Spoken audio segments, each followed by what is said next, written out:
Hi friend, দেখো আজ আমার দুপুরবেলার মেনু হবে মাছের ডিমের বড়ার ঝোল। তাই ডিমটা ভালো করে ধুয়ে রেখেছিলাম, ধুয়ে রেখে লঙ্কা কুচি, আদা রসুন একটু বেটে রেখেছিলাম, তার পরিমাণ মতন হলুদ, পরিমাণ মতন নুন। আমি কিন্তু সব সময় আটা দিয়ে বড়া করি, আমি কিন্তু কোনো সময় ওই বেসন টেসন দিয়ে বড়া টড়া করি না, আমার ভালো লাগে না। আটা দিয়ে বড়া করব, গরম গরম বড়া। আর একটুখানি খাবার সোডা দিয়েছিলাম তার মধ্যে। খাবার সোডা দিলে কি হয়, বড়াটা বেশ টপ্পা টপ্পা ফোলে, বেশ ফুলে ফুলে ওঠে এরকম। তারপরে বড়া টড়া করে সেই দেখো ভাজা ভাজা হয়ে গেল, কত সুন্দর ভাজা হয়েছে।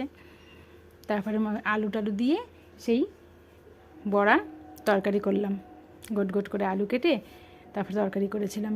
শুধু যে বড়ার তরকারি তা না, রুই মাছও এনেছিল, তা রুই মাছের ঝোল, ফুলকপি দিয়ে রুই মাছের ঝোল হয়েছিল, আর এই মাছের ডিমের বড়ার ঝোল। এবার দেখি দুপুরবেলার খাওয়া দাওয়া খেয়ে কেমন হয়েছে না হয়েছে সেটাও আবার তোমাদের জানাবো, ওখানে তোমাদের সঙ্গে শেয়ার করব।